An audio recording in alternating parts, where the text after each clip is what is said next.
3 դեկտեմբերի 18-ին ՔՊԱ-կան իշխանությունը և նրան դրսից աշխատացնողները հերթական պարտությունը կրեցին, այս անգամ մայրաթոռում։ Չգիտեմ, թե այս անգամ ում է հեռացնելու աշխատանքից Նիկոլը այդ խայտառակության համար։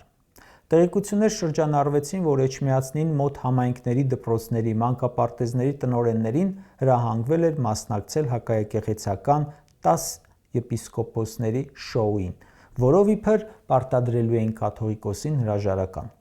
Հարյուրավոր ոստիկաններ էին տարել, լավ պատրաստվել էին, երևում է որոշել էին հարցերը լուծել նույն օրը։ Տապալվեցին։ Հավաքել բերել էր նույն թափառախմբին։ Այս անգամ նրանց կարծես ղեկավարում էր երկրորդ փորձից Թալինի քաղաքապետ ընտրված Ստավրոս Սափեյանը, որը ի դեպ կանգնեց մի բարձր տեղ ու թքեց ՔՊ-ի վերջերս ընդունված վարքականոնի վրա։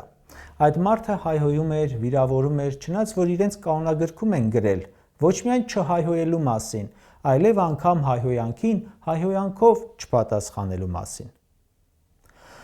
Նիկոլ Փաշինյանի որևէ քայլ հանրային աջակցություն չի ստանում արդեն վաղուց։ Ոչ մի քայլ, դա հենց լեգիտիմության բացակայության մասին է։ Մի քայլ կա միայն դրանից, որը կողջունի հանրությունը։ Դրան էլ չի գնում, երևի վախենում է։